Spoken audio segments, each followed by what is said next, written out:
The concrete floor was cold, the chain-link walls were locked from the outside, and Sarah Mitchell, 8 months pregnant, realized she was sleeping in a dog kennel tonight, not because she committed a crime, not because she was dangerous, but because she asked her husband one simple question. Where did $47,000 go? What Sarah did not know, what her husband Marcus never wanted her to discover, was that she was not the orphan she believed herself to be. Hidden in a safety deposit box across town was a birth certificate, a letter, and proof that Sarah was the secret daughter of a billionaire. Marcus knew. He had always known. And he married her specifically to steal an inheritance she did not even know existed. For 3 years, he isolated her, controlled her money, erased her friends, convinced the world she was mentally unstable. But Marcus made one mistake. He underestimated how far a mother will go to protect her unborn child. Tonight, we tell you the full story of Sarah Mitchell, the dog shed, the betrayal, the psychiatric facility where they tried to lock her away forever. And the moment she discovered that the blood running through her veins was worth $40 million. This is not just a story about abuse. This is a story about a woman who was buried alive and clawed her way back to the surface. A woman who turned her pain into power and her silence into a roar. Stay with me until the end, because what happens in that courtroom will leave you speechless. Value statement plus story meaning. Before we begin, here is what this story will teach you. The most dangerous prison is not made of bars. It is made of isolation, financial control, and the slow erosion of your belief in yourself. Sarah's story shows us that abusers do not always leave bruises. Sometimes they leave paperwork. Sometimes they leave lies so carefully constructed that even the victim stops trusting her own mind. But this story also teaches us something else, something more important. You can survive what was meant to destroy you. You can rebuild what was taken from you. And the truth, no matter how deeply it is buried, has a way of rising to the surface. If you are watching this and something feels familiar, if someone in your life makes you question your own reality, this story is for you. You are not crazy, you are not alone, and there is a way out. The concrete floor of the dog kennel was still warm from the afternoon sun, but by midnight, it would drop below 50 degrees. Sarah Mitchell pressed her hand against her swollen belly, 8 months pregnant, and watched her husband lock the chain-link gate from the outside. "Maybe tomorrow, you'll remember who pays the bills," Marcus said. Then he walked back into their $2.3 million house in Scottsdale, Arizona, and turned off the porch light. Sarah stood in the darkness, her mind struggling to process what had just happened.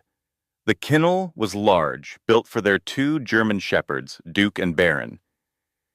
It had a concrete pad, chain-link walls, and a small covered area with old blankets the dogs used for bedding.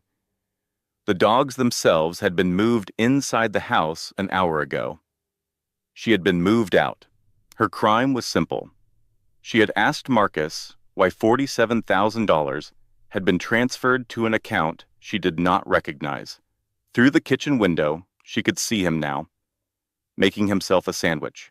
He moved casually, as if nothing unusual had occurred, as if locking your pregnant wife in a dog kennel was just another Tuesday evening. Duke appeared at the back door, pawing at the glass. He looked at Sarah through the darkness, then at Marcus, then back at Sarah. His confusion was almost comical. Even the dog knew something was wrong. Even the dog understood that humans belonged inside and animals belonged outside, not the other way around. Sarah lowered herself carefully onto the pile of old blankets, her back aching, her ankles swollen. The baby kicked hard against her ribs, as if protesting the accommodations. She whispered to her belly, "I know, sweetheart, I know." She had been married to Marcus Mitchell for almost 4 years. In that time, She had watched him transform from the charming man who pursued her with flowers and promises into something she barely recognized. The change had been gradual, like watching paint fade in the sun. You never noticed it happening until one day you looked up and realized everything had changed. But this was something else entirely. Sarah pulled her knees up as far as her pregnant belly would allow and wrapped her arms around herself.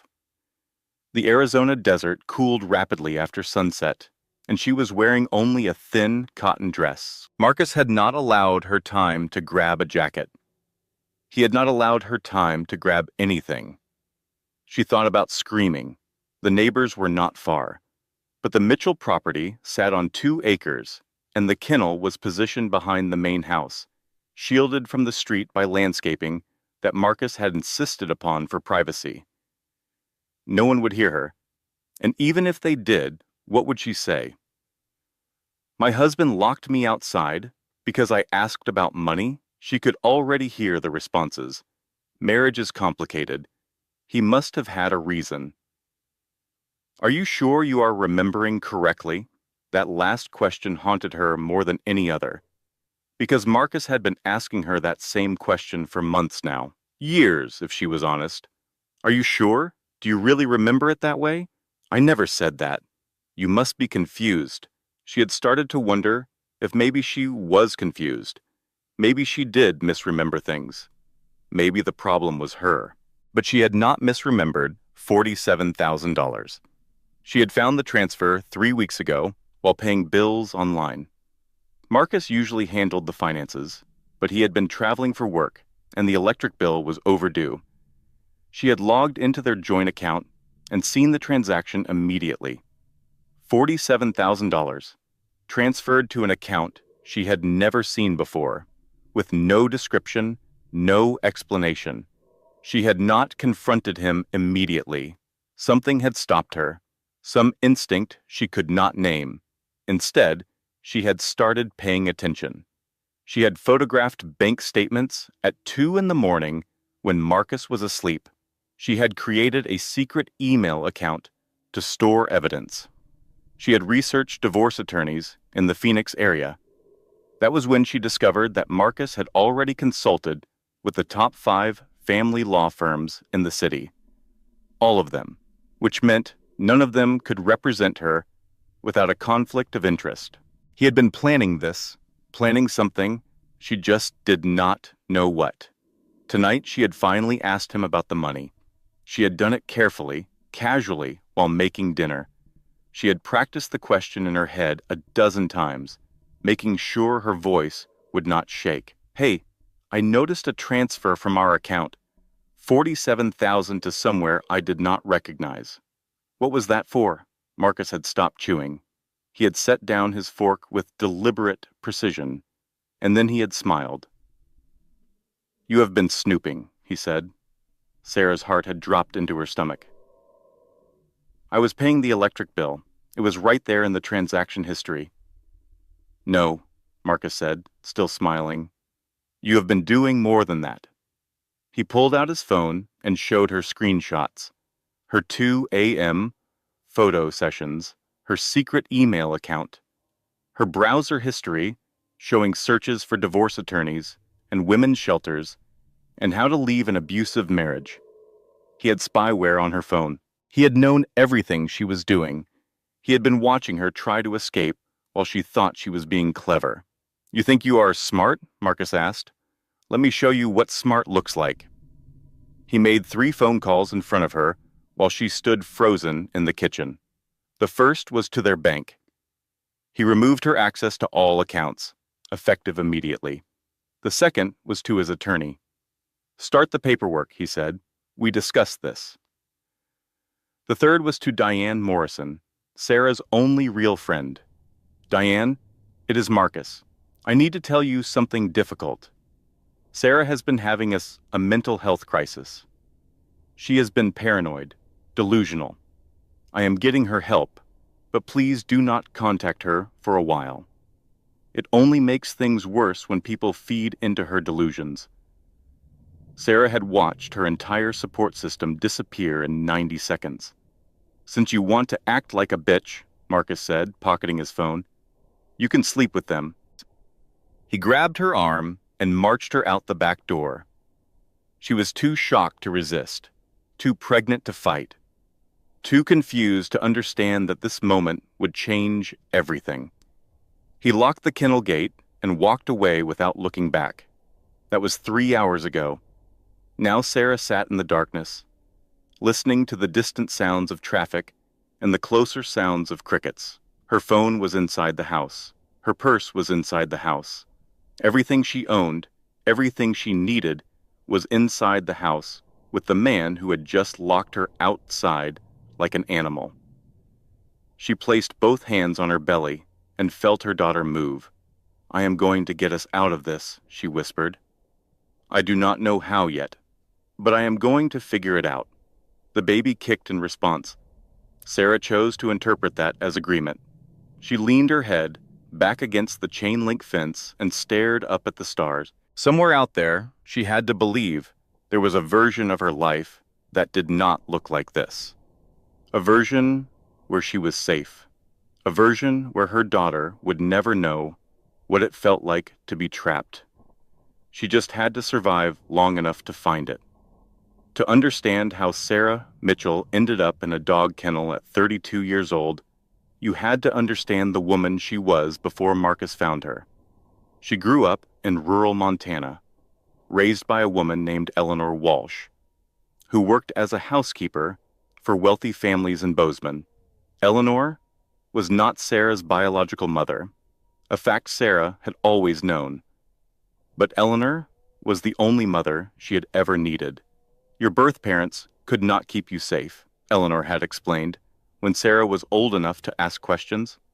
"So I did. That is all you need to know for now." Eleanor was not warm in the traditional sense. She did not offer easy affection or soothing words, but she was steady. She was present. She worked double shifts so Sarah could have new shoes for school. She sat up all night when Sarah had the flu, pressing cool cloths to her forehead. She taught Sarah to cook, to sew, to balance a checkbook, to never rely on anyone for money. "You take care of yourself," Eleanor said often. "You hear me? No matter what else happens in your life, you make sure you can take care of yourself." Sarah heard her. She listened. She got scholarships to the University of Montana, worked her way through college, graduated with a marketing degree, and a determination to build a life that was entirely her own. Then Eleanor got sick. Cancer. The aggressive kind that does not negotiate. Sarah moved back to Montana for the final 8 months. She held Eleanor's hand through chemotherapy. She cleaned up after the bad days. She pretended not to see the fear in Eleanor's eyes when the doctors stopped talking about treatment and started talking about comfort. 2 weeks before she died, Eleanor called Sarah to her bedside. "There is a safety deposit box," Eleanor said, her voice thin as paper. "First National Bank in Phoenix, box 447. The key is in my jewelry box, inside the ceramic cat, on my dresser." Sarah nodded, confused. "What is in the box?" "The truth," Eleanor said, "about who you are, about where you come from." Sarah's heart began to race. "Tell me now, please." But Eleanor shook her head. "Not yet. When you are ready, when you are strong enough to handle it. Promise me, Sarah. Promise me you will not open that box until you are truly ready." "How will I know when I am ready?" Eleanor smiled sadly. "You will know, and when you do, when you finally learn the truth, I need you to understand something. Everything I did to protect you. Everything," Sarah promised. She did not understand, but she promised. Eleanor died 11 days later. Sarah buried her in a small cemetery outside Bozeman, next to a grave marker for Eleanor's late husband, a man Sarah had never met. Then she packed up the small house, put Eleanor's belongings in a storage unit, and moved to Phoenix for a fresh start. She did not open the safety deposit box. She was not ready. She did not feel strong. She felt broken and alone and terrified of a future that no longer had Eleanor in it. That was when she met Marcus Mitchell. He found her at a coffee shop 6 months after Eleanor's death. Sarah was sitting alone, reading a book, trying to remember what normal life felt like. Marcus approached with confidence and charm, asking about her book, complimenting her smile, making her laugh for the first time in months. He was handsome, successful, a real estate developer, with an easy manner and an expensive watch. He pursued her aggressively, the kind of pursuit that felt flattering rather than alarming. Flowers delivered to her office, weekend trips to Sedona, promises of a future that sparkled with possibility. On their first date, he asked about her family. "It is just me," Sarah said. "The woman who raised me passed away recently. I do not have anyone else." Something flickered in Marcus's eyes. At the time, Sarah thought it was sympathy. Later, she would recognize it for what it was: opportunity. "So, it is just you?" he said. "No one to answer to?" Sarah laughed. "I guess so." "That sounds nice," Marcus said. "That sounds free." They were engaged 4 months later. Marcus insisted on no prenuptial agreement. "I trust you completely," he said. "Money should never come between us." Sarah thought it was romantic. She did not realize that without a prenup, Arizona's community property laws gave Marcus significant control over joint assets. She did not realize that she had no separate assets to protect. She did not realize that she was walking into a trap that had been set before she even knew the trapper existed. The first year was good, or good enough. Marcus was attentive, generous, present. He suggested she quit her marketing job. "Why work?" he said. "I make enough. Stay home. Relax. You deserve it." Sarah had always worked, but she was tired. Grieving, the idea of not having to perform professionally while she processed Eleanor's death felt like a gift. The second year, their joint accounts became his accounts. "For simplicity," he explained. "Tax purposes. I handle the money. You handle the home." The third year, her name disappeared from the house deed. "Estate planning," Marcus said. "My accountant recommended it. Do not worry about the details." Sarah worried, but every time she raised a concern, Marcus had an explanation. And every time she pushed back, he made her feel foolish for questioning him. "You do not understand business," he would say. "You are emotional. You are paranoid. This is why I handle these things." She started to believe him.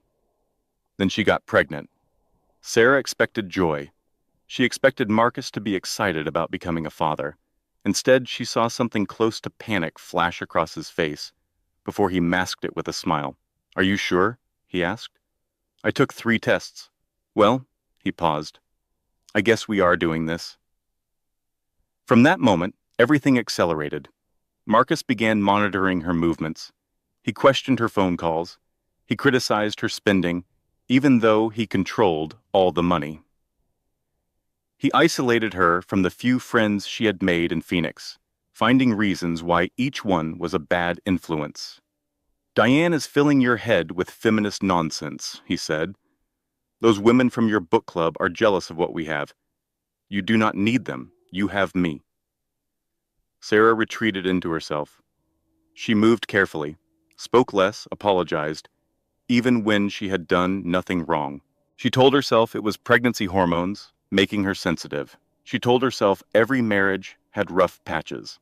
She told herself that once the baby arrived, things would improve.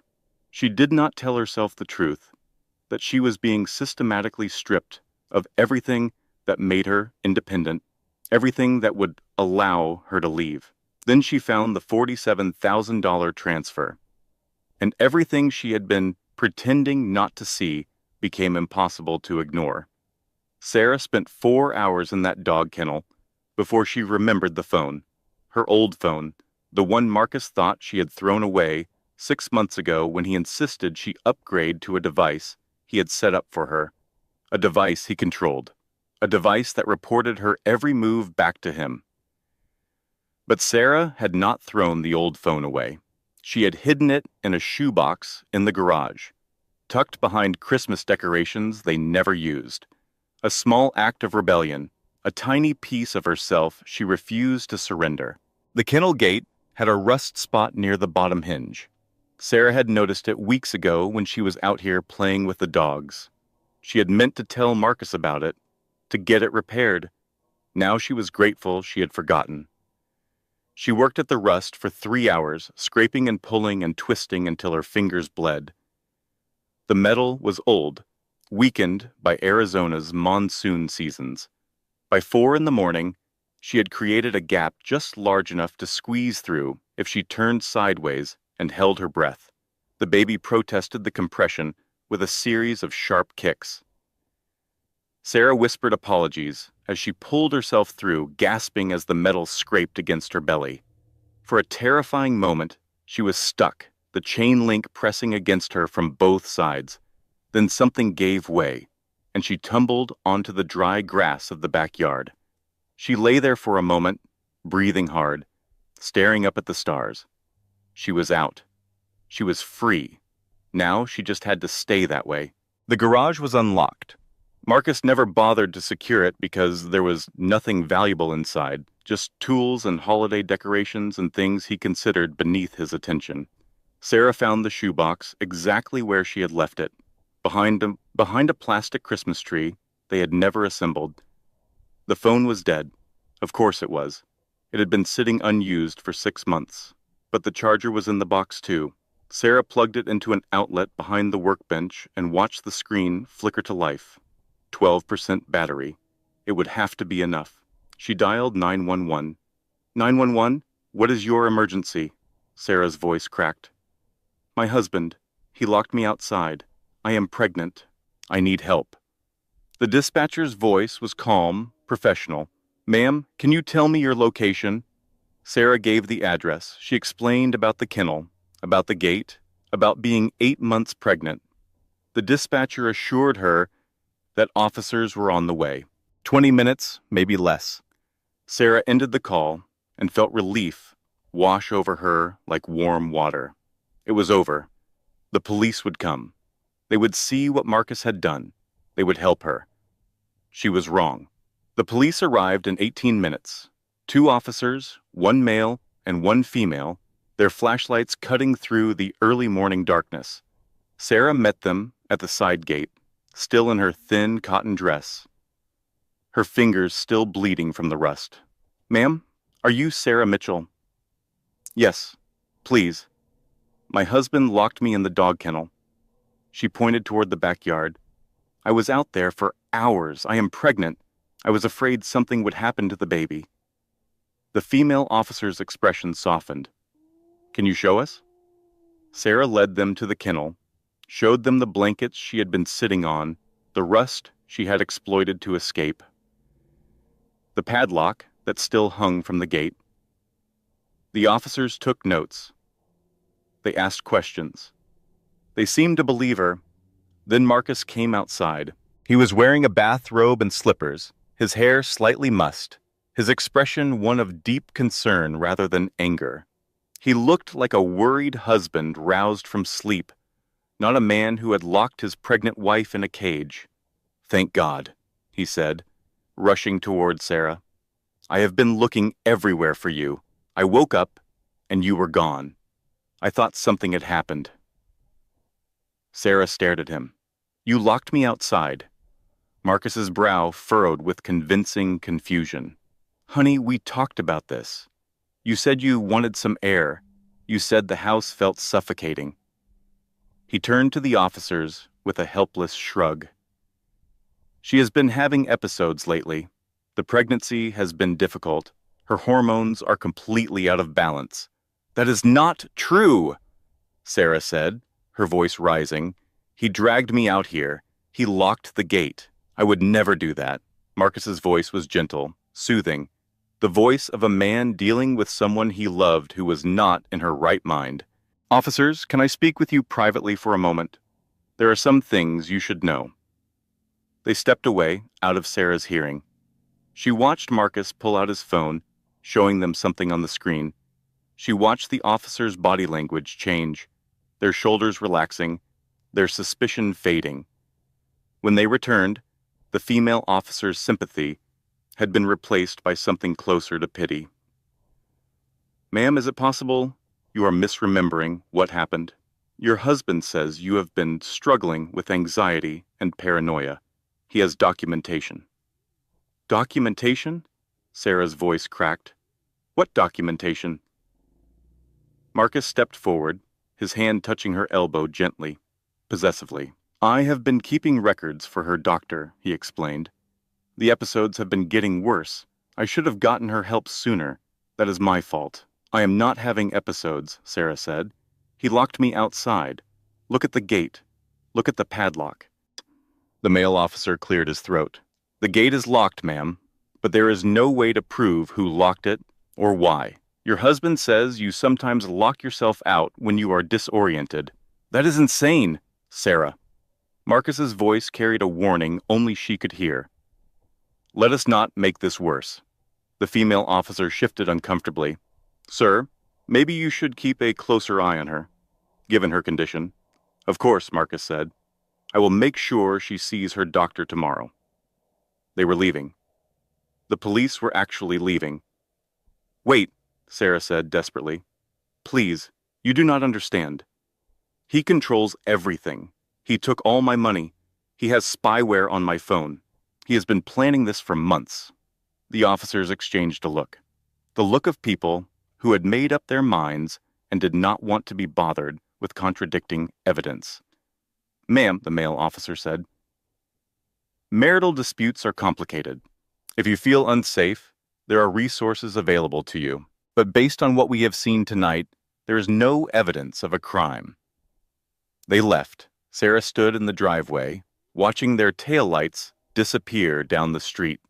Marcus stood beside her, his hand still on her elbow, his grip tightening as the darkness swallowed the last trace of her rescue. "See what happens when you try to be clever?" he whispered. Sarah did not respond. There were no words for what she felt. The despair was absolute, a black hole that had opened in her chest and was swallowing everything. She had called for help.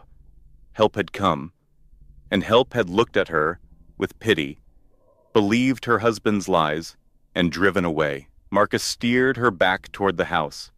His grip was firm, but not painful. Not painful enough to leave marks. He was always careful about marks. "You're going to get some sleep," he said. "And tomorrow we are going to discuss what comes next." Sarah climbed the stairs to their bedroom like a woman walking to her execution. She lay down on the bed she had shared with her husband for 4 years and stared at the ceiling until sunrise. She had tried to escape. She had failed. But somewhere in the wreckage of that night, something had shifted. Not hope, not yet, but something harder. Something that would not be so easily extinguished. She pressed her hand against her belly and felt her daughter kick. "I will not stop trying," she whispered. "I promise you, I will never stop trying." The next 2 weeks were a masterclass in control. Marcus did not lock Sarah in the kennel again.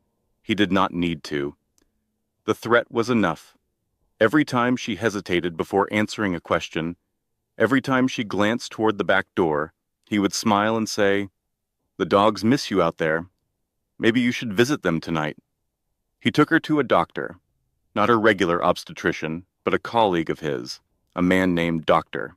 Patterson, who asked leading questions and nodded sympathetically when Marcus described Sarah's episodes of confusion and paranoia. "Pregnancy can trigger all sorts of psychological changes," Dr. Patterson said, not looking at Sarah directly. "It is nothing to be ashamed of."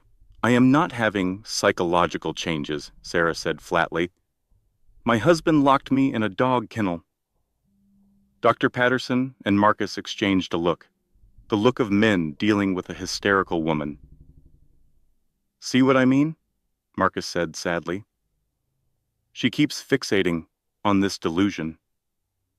Sarah understood then that this appointment was not about helping her. It was about building a paper trail. Every note Dr. Patterson wrote would support Marcus's narrative. Every concern she raised would be documented as evidence of her instability. She stopped talking. Silence became her only weapon. At her regular OB appointment, Marcus accompanied her into the examination room. He had never done this before. He held her hand throughout the exam, answering questions for her, laughing with the doctor about how anxious first-time mothers could be. When Sarah tried to speak privately with the nurse, Marcus tightened his grip on her fingers. "She has been so anxious lately," he said.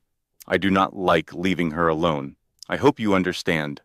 The nurse nodded sympathetically. "Of course. You are such a supportive husband." Sarah wanted to scream. She wanted to grab the nurse by the shoulders and shake her until she understood. But she knew how it would look. She knew what Marcus would say afterward. She stayed silent. That evening, Marcus presented her with documents, not divorce papers, as she had expected. Something worse. Psychiatric evaluation consent forms. "Sign these," he said, sliding them across the kitchen table, voluntarily. Sarah stared at the papers. "What happens if I do not?" "Then I get a court order." Marcus's voice was pleasant, reasonable. "And if I get a court order, I will make sure you never see this baby. Unfit mother, psychiatric hold, emergency custody to the father. It is all very straightforward." "You planned this?" Sarah said. "All of it. From the beginning." "Sign the papers, Sarah." Her hands were shaking so badly she could barely hold the pen, but she signed, because the alternative was worse. Because he had left her no other choice. The next morning, she managed to slip away to a gas station bathroom while Marcus filled the tank. She had memorized Diane's phone number, the only friend Marcus had not completely succeeded in driving away. Diane answered on the third ring. "Sarah? Oh my God, are you okay? Marcus said you were having some kind of breakdown." "Diane, listen to me." Sarah's voice was urgent, desperate. "He is lying. Everything he told you is a lie. I need help. I need someone to believe me." There was a long pause on the other end of the line. "Too long." "Sarah," Diane said slowly, "Marcus told me you would say something like this. He said the paranoia was getting worse. He said you have been accusing everyone of conspiring against you." "That is not true. Please, Diane. You know me." "I thought I did." Diane's voice hardened. "But the woman I knew would not leave her husband in the middle of the night and end up in a dog kennel. The woman I knew would not make up these crazy stories about spyware and stolen money." "I am not making anything up. Sarah, you need help. Professional help. Please do not call me again until you are better." The line went dead. Sarah stood in that dirty gas station bathroom, 7 months pregnant, with no money, no support, and a husband who had convinced the world she was insane. She looked at her reflection in the spotted mirror and barely recognized the woman staring back. For the first time, a terrible thought crossed her mind. Maybe he is right. Maybe I am crazy. Maybe all of this is in my head. She had no evidence to the contrary. Every person she turned to believed Marcus. Every institution she approached treated her like a mental patient. Every attempt to escape had been anticipated and neutralized. What if she really was losing her mind? The baby kicked sharply, almost painfully, as if protesting the thought. "Okay," Sarah whispered to her belly. "Okay, you are right. I know what happened. I know what is real." But believing herself was getting harder every day. Marcus was waiting by the car when she emerged. He smiled his pleasant smile. "Ready to go?" Sarah nodded. She climbed into the passenger seat. She folded her hands in her lap and stared straight ahead. And she started planning, because even if she was losing this battle, she was not going to stop fighting. Even if everyone believed Marcus's lies, she was going to find someone who did not. Even if it killed her, she just had to survive long enough to find them. The psychiatric facility was nicer than Sarah expected. It looked more like a luxury spa than a mental institution. All soft colors and comfortable furniture, and staff members who spoke in soothing voices.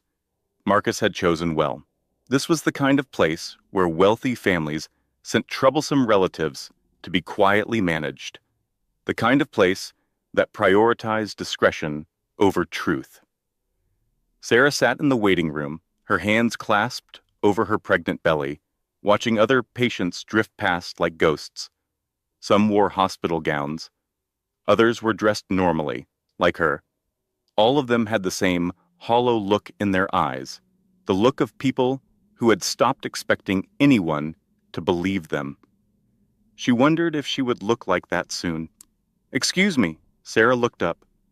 An older woman had taken the seat beside her, moving with the careful grace of someone who had once been beautiful and still carried traces of it. She was perhaps 65, with silver hair styled elegantly and clothes that were expensive without being flashy. Her eyes were sharp, missing nothing.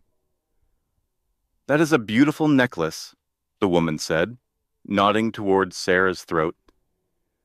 Sarah's hand went automatically to the locket she wore. It was simple silver, tarnished with age, the only piece of jewelry she had refused to let Marcus take from her. Eleanor had given it to her on her 16th birthday.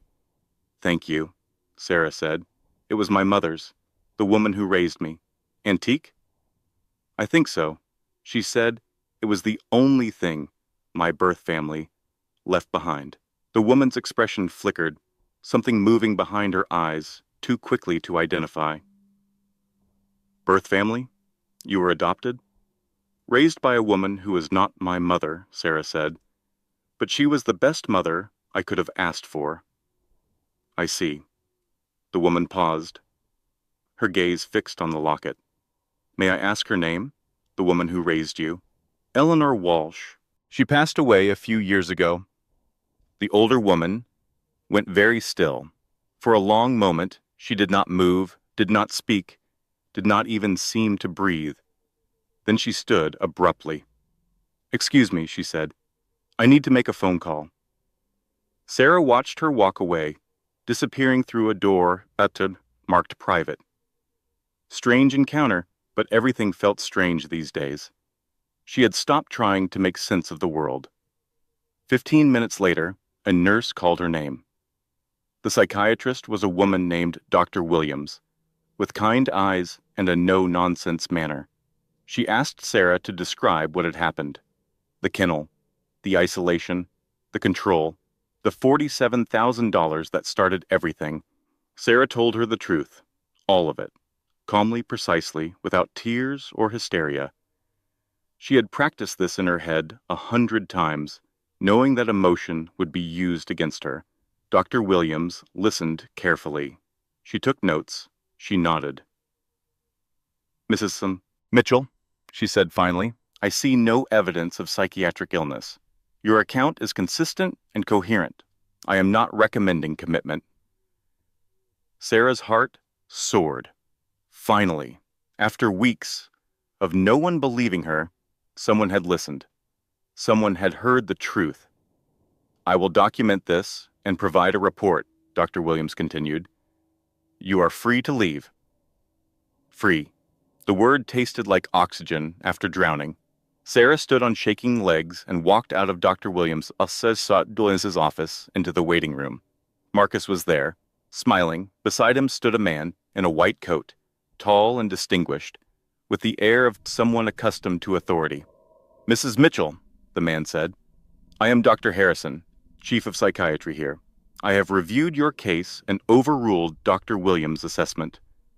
The floor dropped out from under Sarah's feet. "What? Given the severity of your delusions and the risk to your unborn child, I am recommending a 72-hour hold for observation. No. Sarah backed away. Dr. Williams just said I was fine. She said there was no evidence of mental illness. Dr. Williams is relatively junior, Dr. Harrison said smoothly. I have more experience with cases like yours. Marcus stepped forward, his face arranged in concerned husband mode. Honey, this is for your own good, for the baby's good. Sarah looked at Dr. Harrison, at Marcus, at the orderlies who had materialized on either side of her. You know him, she said to Dr. Harrison. You know my husband. Neither man answered. But Marcus's smile widened just slightly. Take her to room 417, Dr. Harrison said. Sarah did not struggle as they led her away. Struggling would only confirm their story. She walked between the orderlies with her chin raised and her hands steady, even as everything inside her collapsed. She had been so close to freedom, and it had been ripped away by a man Marcus had bought, a doctor who had sold his integrity for whatever Marcus had offered. The room was small and clinical, with a bed bolted to the floor and a window that did not open. They left her there alone, locking the door behind them. Sarah sat on the edge of the bed and pressed her hands against her belly. Her daughter was moving restlessly, kicking and turning as if she too sensed the cage closing around them. I know, Sarah whispered. I know. She understood now the full scope of her husband's plan. Get her committed, document her mental instability, take emergency custody of the baby the moment it was born, divorce her while she was incapacitated. He was going to steal her child, and there was nothing she could do to stop him. The woman from the waiting room was named Margaret Hartwell. She had not been at the psychiatric facility as a patient, but as a visitor, checking on an old friend who had struggled with depression after losing his wife. It was supposed to be a brief visit, a kindness. Nothing more. Then she saw the locket. Now Margaret sat in the private office of her attorney, her hands trembling around a cup of tea she had not touched. Are you certain? She asked. The man across from her, James Reeves, former FBI agent, turned private investigator, nodded grimly. I am certain, Mrs. Hartwell. Eleanor Walsh raised a girl named Sarah. She moved frequently, always staying off the grid. She told Sarah she was an orphan. She was protecting her from Vincent.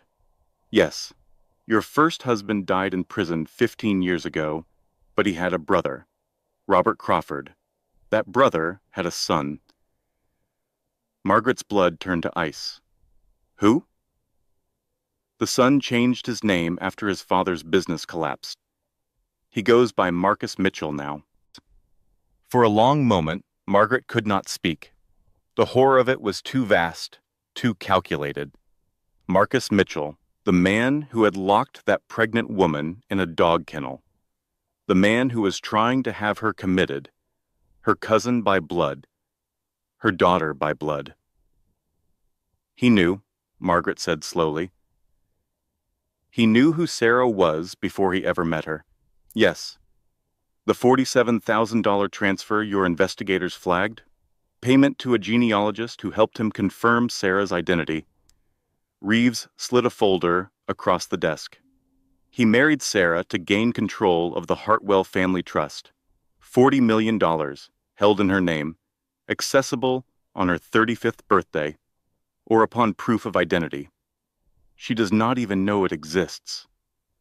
Margaret thought of her first husband, Vincent Crawford. Violent, controlling, a man who had threatened to kill their newborn daughter when Margaret tried to leave him. She thought of Eleanor Walsh, her housekeeper, the only person she had trusted enough to help her escape. She thought of the fire that had supposedly killed her baby. The fire that had sent her into years of grief and guilt. But there had been no body. There had never been a body. Eleanor saved her, Margaret whispered. She took my daughter, and she kept her safe for 32 years. And she kept your secret, Reeves said. Sarah grew up believing she was an orphan. Eleanor never told her the truth. Margaret understood why. She wished she did not, but she did. Vincent had connections everywhere. His brother Robert had continued his legacy of cruelty and corruption. Telling Sarah who she really was would have put her in danger. Silence had been protection. But now Vincent was dead. Robert was dead. And the only remaining threat was Marcus, the son who had inherited his father's ruthlessness without his restraint. Margaret set down her untouched tea. Where is Sarah now? Still at the facility. They are holding her on a 72-hour psychiatric evaluation. Marcus is planning to extend it indefinitely. Can we stop him? Reeves smiled, and there was nothing pleasant about it. Mrs. Hartwell, I have been investigating powerful men for 30 years.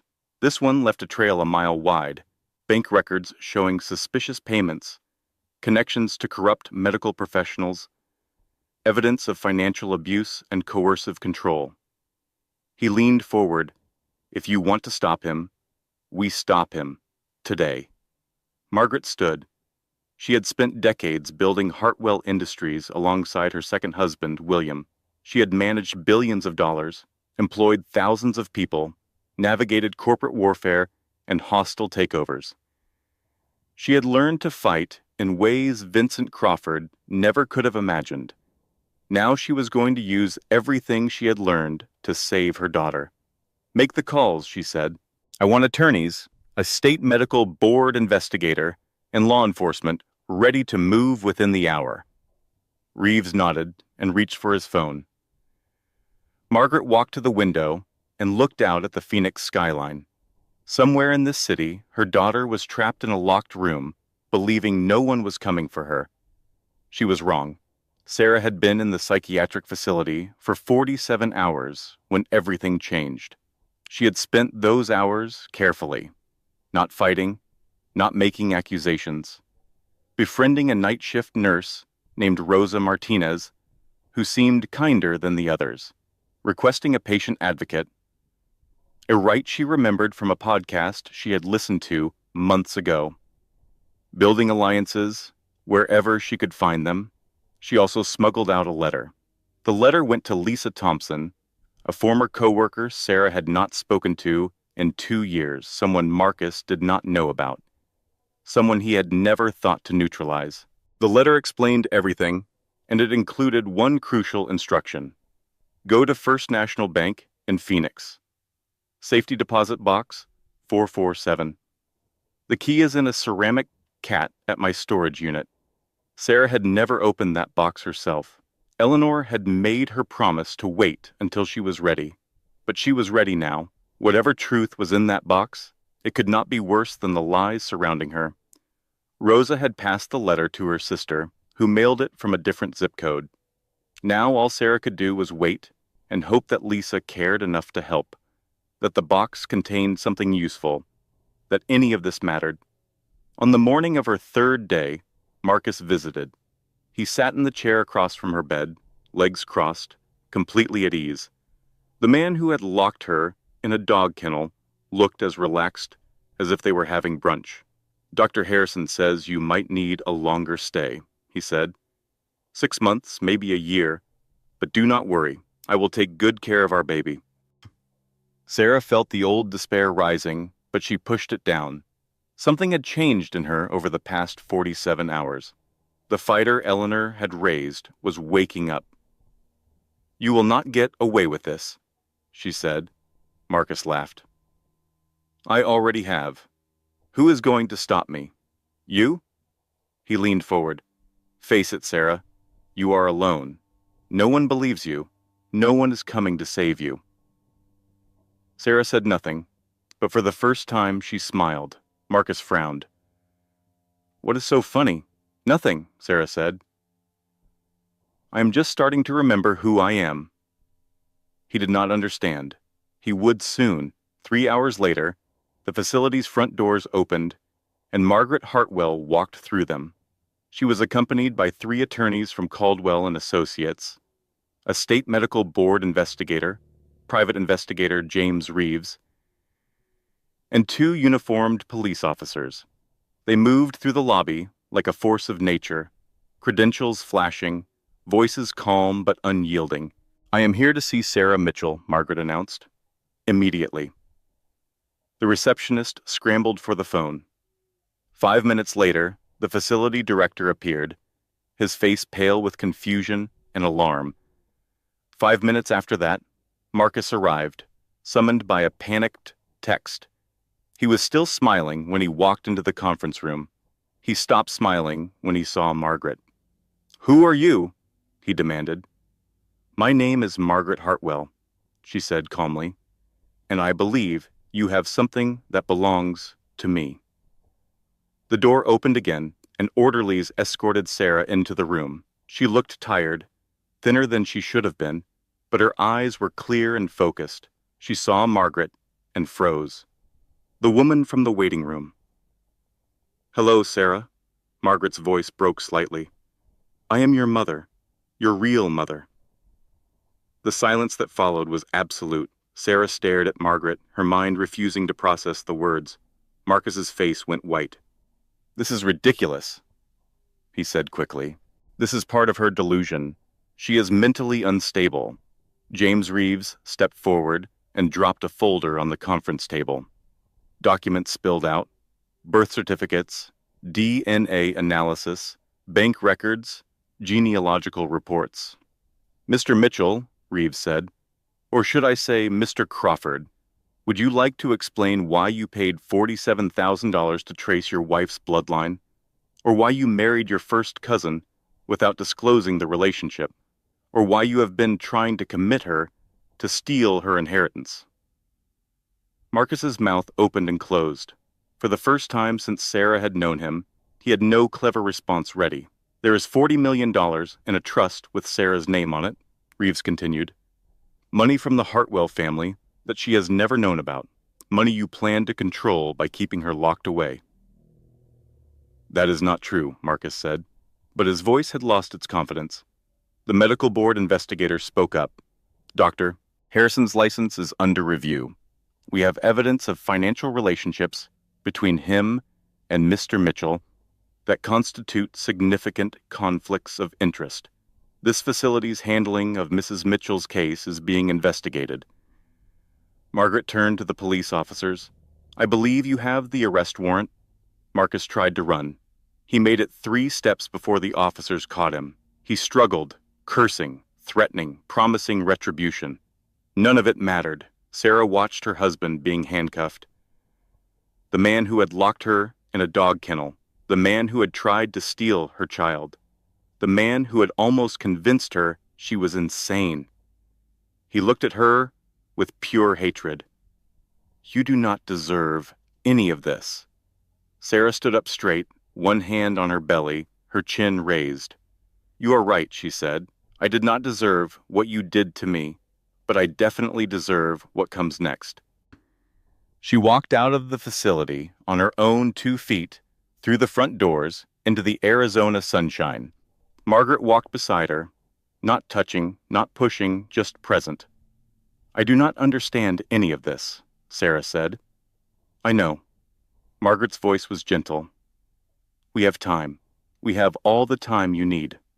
Sarah looked back at the facility one more time. Through the glass doors, she could see Marcus being led away in handcuffs. He was still shouting, still threatening. No one was listening anymore. The next few days passed in a blur of revelations. Margaret told Sarah everything about Vincent Crawford, Sarah's biological father, a violent man from a Texas oil family. About the threats he made when Margaret tried to leave him. About Eleanor Walsh, Margaret's trusted housekeeper, who helped her escape with baby Sarah in the middle of the night. About the fire that was supposed to have killed them both. "Eleanor saved you," Margaret said. "She took you and she disappeared. She spent 32 years keeping you safe from your father and his family. She gave up her entire life to protect you." Sarah thought of Eleanor's calloused hands, her tired eyes, her constant watchfulness all those years, moving from town to town, never staying anywhere too long. Sarah had thought Eleanor was just restless. Now she understood it was strategy. She never told me, Sarah whispered. She was afraid. Vincent had connections everywhere. His brother Robert continued his work even after Vincent went to prison.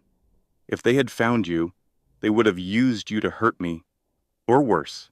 So she kept me hidden, kept me ignorant. She kept you alive. Margaret reached out hesitantly, then drew her hand back. I know this is a lot to process. I know you have every right to be angry. Sarah was not angry. She was too overwhelmed for anger. The woman who raised her had been a hero, a protector who sacrificed everything for a child that was not even hers by blood. Eleanor had been more of a mother than Sarah had ever understood. The safety deposit box, Sarah said. She told me to open it when I was ready. I know. Lisa Thompson found it. That is how my investigators connected everything. Margaret smiled sadly. Eleanor left you the truth. She trusted you to find it when you needed it. The box had contained Sarah's original birth certificate, naming her as Sarah Margaret Crawford. It contained photographs of Margaret holding baby Sarah, the same locket Sarah still wore visible in every picture. It contained legal documents establishing the Hartwell Family Trust, $40 million that Sarah had never known existed. And it contained a letter from Eleanor, written in her careful handwriting.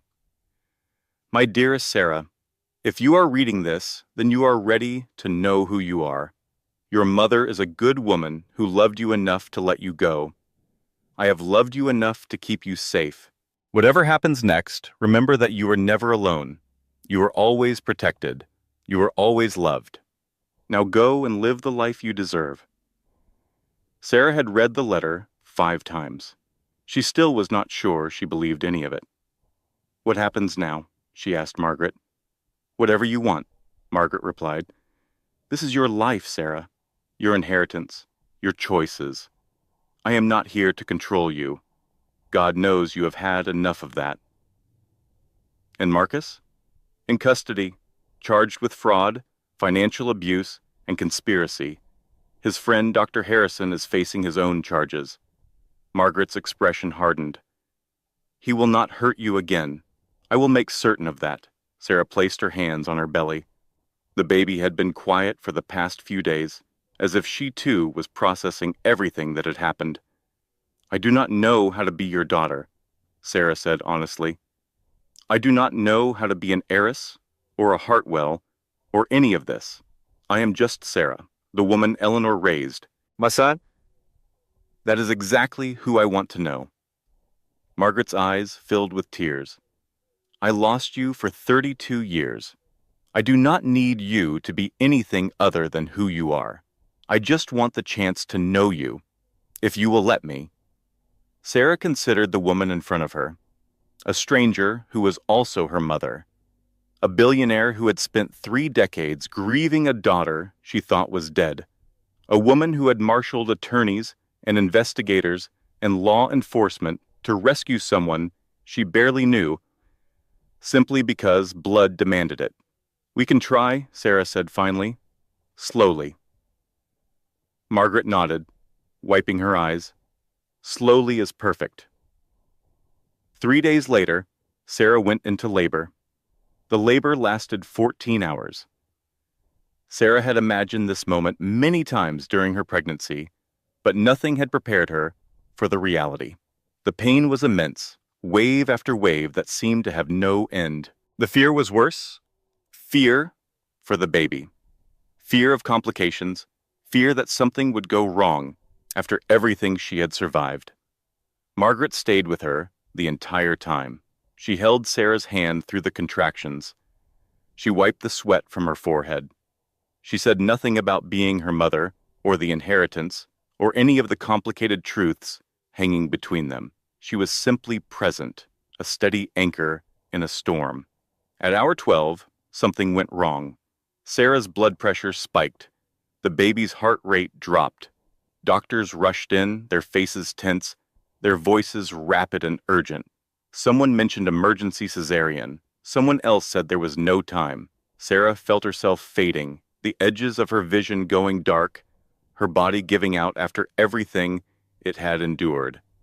In that moment, she saw Eleanor. Not a ghost, not literally, but there somehow, in the space between consciousness and oblivion, Eleanor was there. Her worn hands, her tired eyes, her voice, calm and certain. "I told you," Eleanor said, "when you were strong enough to handle it. You are strong now. You were always strong. I just helped you survive until you could see it." "I am scared," Sarah whispered. "Good.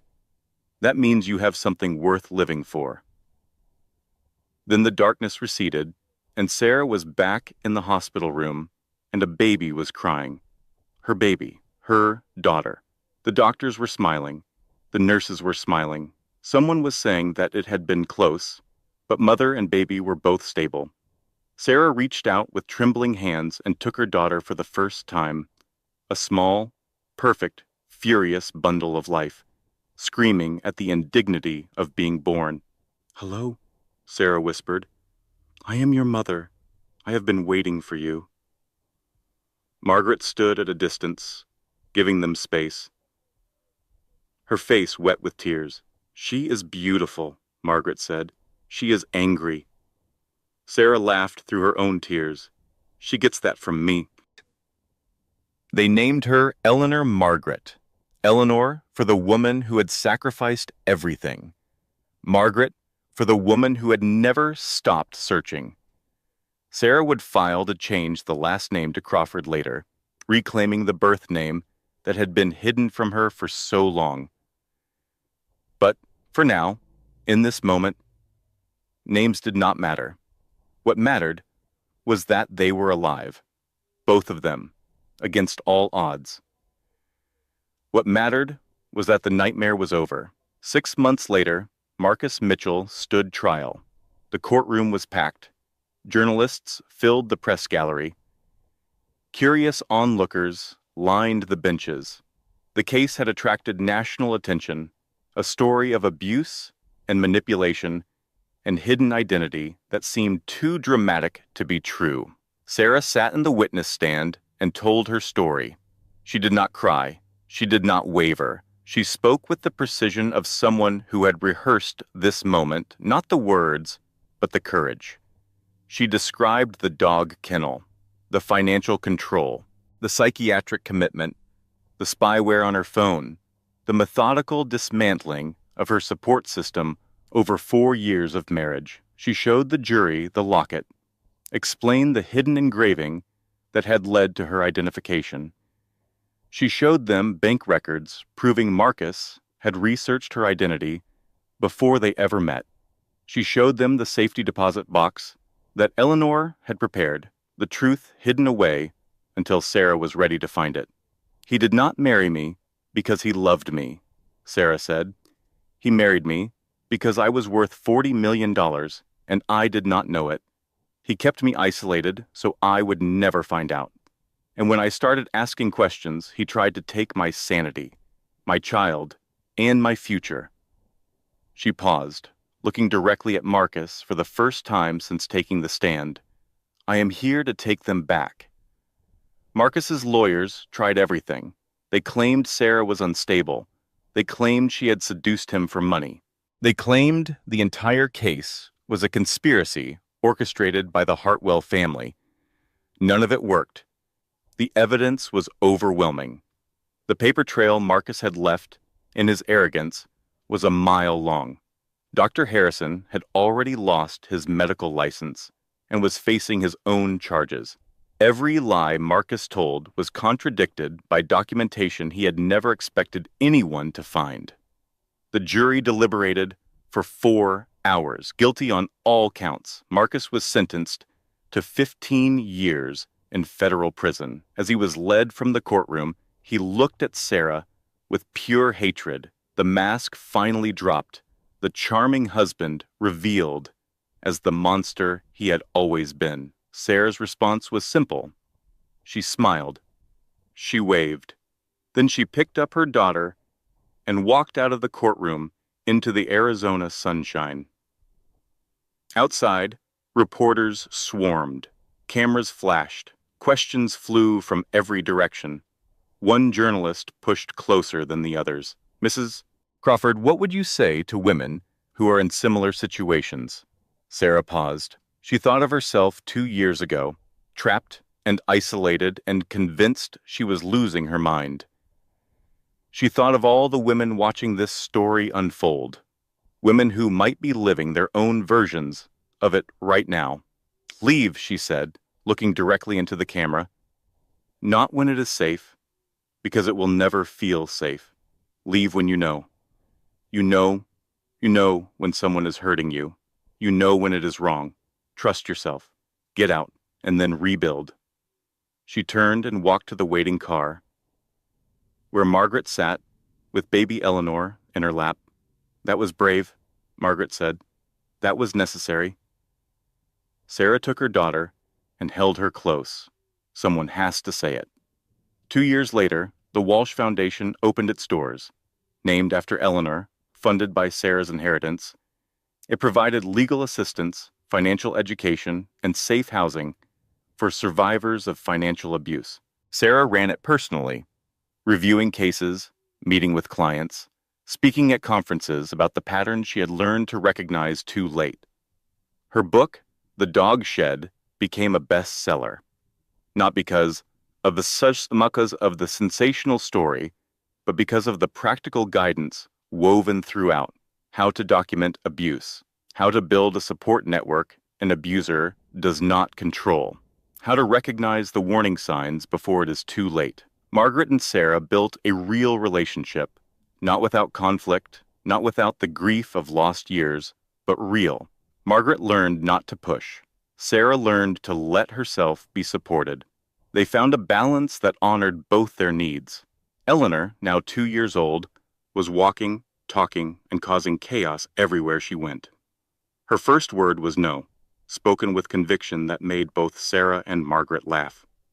She is definitely an O'Brien, Margaret said. She will run the world or burn it down, Sarah replied.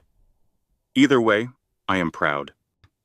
On a quiet evening in October, Sarah sat on the porch of her new home, watching Eleanor chase fireflies in the yard. The sun was setting, painting the sky in shades of orange and pink. The air was cool and sweet. She thought of the dog kennel. Not with terror anymore, but with distance. That place did not define her. That man did not own her. The victim she had been was gone, replaced by someone stronger. Thank you, Mom, she whispered to the twilight, to Eleanor Walsh, wherever she was, to the woman who had given up everything to keep her safe. She picked up her phone to check her messages and froze. One new voicemail, unknown number. She pressed play, breathing, then a voice, distorted but familiar. Did you think it was over? Did you really think prison walls could hold me? Sarah's blood turned to ice. I am out on appeal. Technical error. The case was thrown out, and I am coming for what is mine. The line went dead. Sarah sat very still for a long moment, her heart pounding. The old fear tried to rise, tried to drag her back to the helpless woman she had been. But she was not that woman anymore. She walked into the house, opened a drawer in her home office, and pulled out a folder. Inside were contingency plans, new identities prepared, escape routes mapped, evidence backups stored in multiple locations. She had learned from her mistakes. She would never be caught unprepared again. She picked up her phone and dialed Margaret's number. He is out, Sarah said calmly. We need to activate the protocol. I will have the team assembled within the hour. Sarah ended the call and walked back outside. Eleanor was still chasing fireflies, laughing at each one she almost caught. Come here, sweetheart, Sarah said, scooping up her daughter. Mommy has some phone calls to make. She looked out into the gathering darkness. Somewhere out there, Marcus thought he was hunting her. He thought she was the same frightened woman he had locked in a dog kennel 3 years ago. He was wrong. This time, she was ready.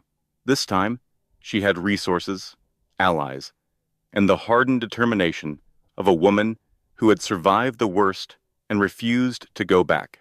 The prey had become the predator, and Marcus Mitchell had no idea what was coming for him. If you believe stories like this matter, if you think someone you know needs to hear this message, share this video with them. A single share could reach the one person who needs it most tonight. Drop a comment below and tell me where you are watching from.